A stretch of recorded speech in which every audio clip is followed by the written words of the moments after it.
In New Delhi, India could withdraw the notification to levy the traditional duties on 29 US products from August 4, 2018.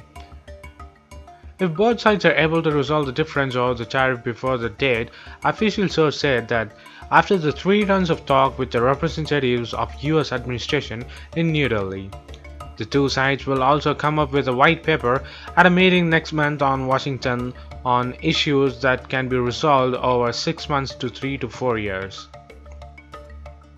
We are hopeful to resolving the trade issues before August 4th, said an official, adding that any country that notifies the World Trade Organization about the tariff has the right to withdraw or defer it. From the US side, the Assistant US Trade Representative of the USTR of South and Central Asian Affairs, Mark Linscott, Assistant USTR of Agriculture Affairs and Commodity Policy, Sharon Bomer, and Deputy USTR Brendan Lynch, and officials from a High Commission attended the meeting. From the Indian side, the officials from the Ministry of Commerce and Industry, External Affairs, Agriculture and Animal Husbandry were there.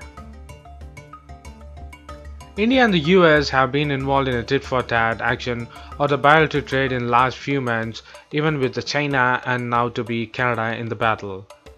The Washington has challenged India's export subsidies and tariffs. New Delhi has meanwhile questioned the US tariff on the steel and aluminium and last week raised the effective duty of $240 million worth of US imports. However, it dropped the Harley-Davidson bikes from the list, which are, as per the official, was done to keep the total increase in tariff in line with the total duty hike by US. We have countries where, as an example as India, they charge up as much as 100% as tariff. We want the tariff removed, said US President Donald Trump had said earlier this week. Harley Davidson in Wisconsin, right? Great. So when they send a motorcycle to India, as an example, they have to pay 100% tax, 100%. Now, the Prime Minister, who I think is a fantastic man, called me the other day. He said, we are lowering it to 50%. I said, okay, but so far we're getting nothing. So we get nothing, he gets 50, and they think. The two countries plan to follow a two-track approach to iron out trade issues.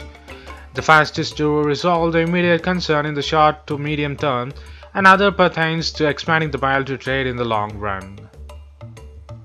A fan list of the products will be identified on both the sides, on which an announcement could be made by the political leaders, said some officials. Also, they said the steel and aluminium are under discussions. We hope to make a headway on this. In the meetings that spanned 3 days, India demanded the market access in agriculture, automobiles, auto components, and engineering goods and pressed for the receptions of duty cuts over $5.6 billion worth of goods under the US generalized system of preference. So what do you think of shocking U-turn of India and now not to include any US goods by increasing its tariff for the import or export? Can China be the next thing to go up with US, or India has become the puppet of US?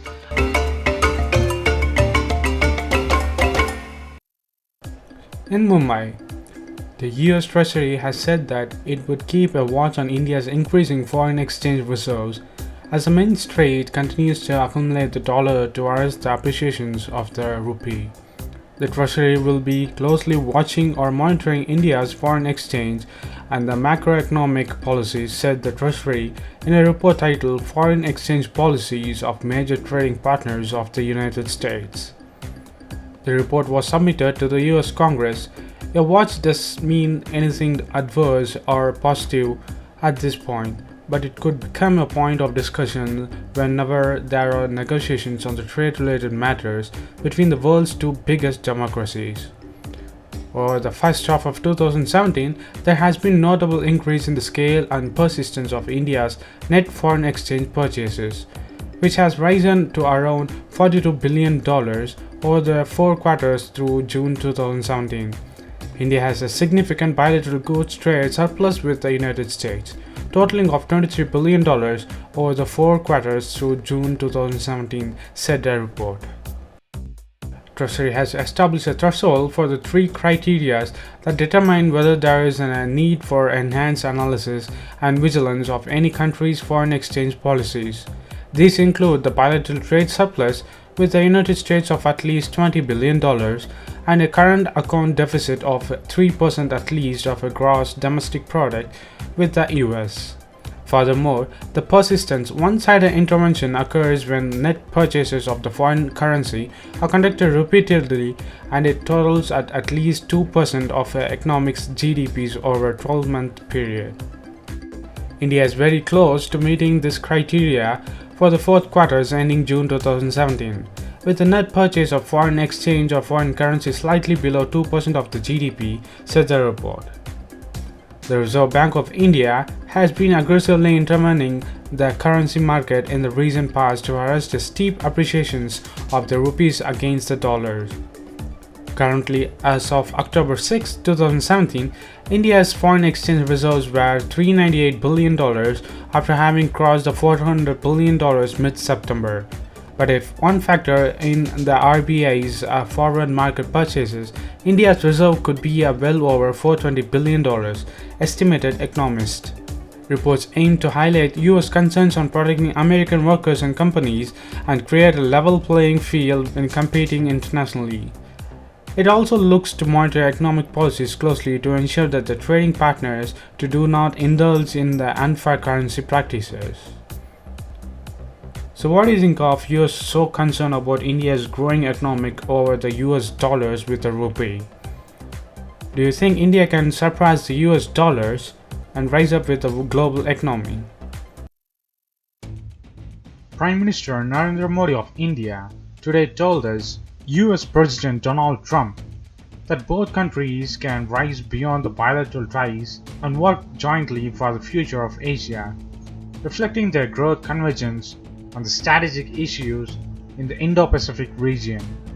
During their wide-range talkings, which took place on the sidelines of ASEAN Summit in Philippines, Modi assured Trump that India will try to live up to the expectations of the US and the world, and also has thanked the US President for speaking highly about India during his trips.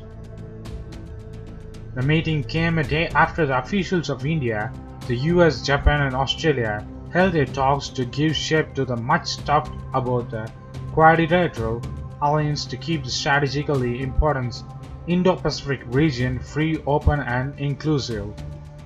The cooperation between India and US has risen beyond the bilateral ties, cooperations, and both the countries can work for the future of Asia and the world. We are moving ahead together on many issues, Modi told Trump in his opening remarks. The US has been pushing for greater Indo-US cooperation in the strategically key Indo-Pacific region, where China has been ramping up its military presence. Wherever President Trump has gone and wherever or whenever he got an opportunity to talk about India, he spoke very highly about India. He expressed optimism about India, and I am assuring that the expectations the world has, the expectation the US has, India has been trying to live up to the expectations and will continue to do it, said Modi.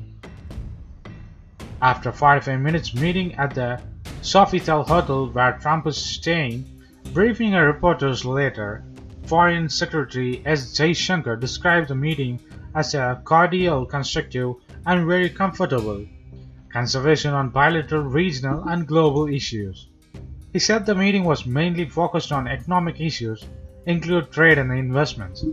The two sides discussed how to grow the economic ties and improve market access to each other. He also said the two leaders also discussed the matter relating to the defense cooperations, counter-terrorism, proliferations, the Korean crisis, and situations in the Middle East and the Gulf. A fair amount of time went into the discussions on Afghanistan, said Jaishankar, adding that the Prime Minister Modi briefed Trump on the recent supply of wheat through sea route. In the meeting, Trump described Modi as a friend. It's great to have Prime Minister Modi here. We had him at the White House, and he has become a friend of ours and a great gentleman doing a fantastic job in bringing around lots of factions in India, bringing them all together. Donald Trump said, according to the transcripts released by the White House. A lot of good reporters are coming out of India, so I want to congratulate you, he told Modi. Trump had on Friday praised India's astounding growth after it opened up its economy and also lauded Modi, saying he has been working successfully to bring the vast country and its peoples together. Speaking at the gathering of CEOs on the sidelines of the annual Asia-Pacific Economic Cooperation or the APEC summit in Vietnamese city of Dong Long last week, Trump cited India as one of the countries in the Indo-Pacific region making strides. The use of the term Indo-Pacific by President Donald Trump has led to the speculation that it may have something to do with Washington's preparing the ground for a rival of so-called the quadrilateral strategic alliance between US, Japan, Australia and India to counter China's rise on the South China Sea or in the Asia. The move to set up the quadrilateral alliance comes in the backdrop of growing Chinese assertiveness in the South China Sea. The US has been favoring a large role for India in the strategically key Indo-Pacific region. So what do you think of India and US getting so much closer against China? Will China be angry, or it'll be thinking about tackling it in South China Sea or in the Indian Ocean regions?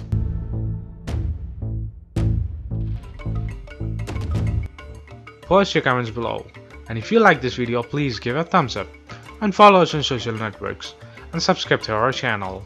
And thanks for watching. This is WC Daily. Think big, think different. Bye.